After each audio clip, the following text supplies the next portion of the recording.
Gratis Education. Halo, assalamualaikum warahmatullahi wabarakatuh. Teman-teman, kenalin, nama aku Risa. Kali ini aku mau ngejelasin soal fungsi kuadrat. Nah, jadi fungsi kuadrat itu secara umum itu bisa dinyatakan fx sama dengan ax kuadrat ditambah bx ditambah c. Ini y sama dengan fx, itu bisa dinyatakan dalam y atau fx. Itu fungsinya kayak gini. Nah, sekarang contohnya itu misalnya y sama dengan 2x kuadrat ditambah 2x ditambah 1 misalnya. Nah, kayak gitu. Dimana ini A-nya 2, B-nya 2, C-nya 1. Terus fungsi kuadrat kalau di gambar grafik itu bisa ditunjukin di gambar ini. Jadi bisa kebuka ke atas atau kebuka ke bawah. Dimana kalau kebuka ke atas A-nya positif. Kalau kebuka ke bawah A-nya negatif atau kurang dari 0. Nah, sekarang untuk cari titik puncak. Jadi di sini itu, ini tuh ada titik puncaknya kan ya. Titik puncak dinyatakan dalam XP, YP. Kayak gitu. XP, YP. Nah, ini X-nya itu bisa dirumuskan sebagai min B dibagi 2A. Terus habis itu untuk puncaknya itu adalah D dibagi 4A, di mana D itu adalah, kalau belajar di persamaan kuadrat kan B kuadrat min 4AC. Kayak gini. Nah, ini tuh maksudnya aku mau jelasin dulu. Ini nanti tuh misalnya yang ini ya rumusnya. Y sama dengan 2x kuadrat ditambah 2x tambah 1. Ya udah tinggal dimasukin aja A-nya berapa, B-nya berapa, C-nya berapa ke dalam rumus yang aku kasih tahu tadi untuk mencari titik puncaknya.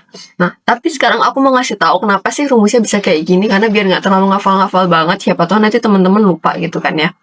Nah, kalau teman-teman lihat gitu ya, aku taruh di slide berikutnya aja. Nah, di titik puncaknya ini kan sebenarnya si fungsi kuadrat itu kan kayak punya itu kan, punya himpunan punya ini kan. Kalau misalnya mau dia kan kalau memotong di sumbu x, memotong di sumbu x ini kan ada x1, ini ada x2 gitu kan ya. Nah, pada saat keadaan di x1, coba dilihat, perhatiin titik puncak itu ada berada di tengah-tengah antara x1 sama x2 nggak sih?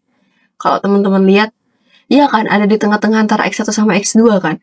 Berarti bisa disimpulin nggak? Ini kan rumusnya X, Y.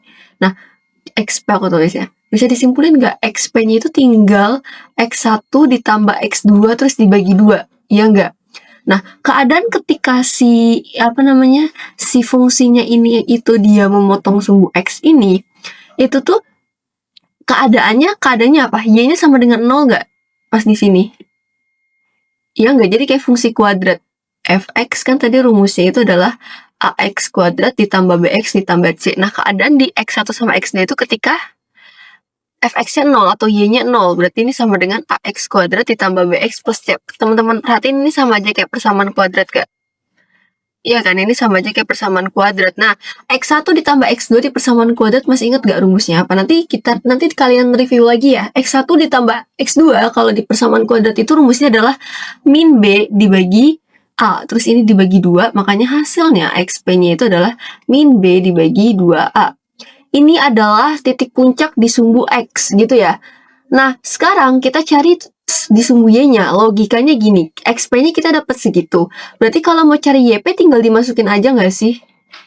X-nya senilai XP. Tadi rumusnya itu adalah AX kuadrat ditambah BX ditambah C. Ya udah masukin aja.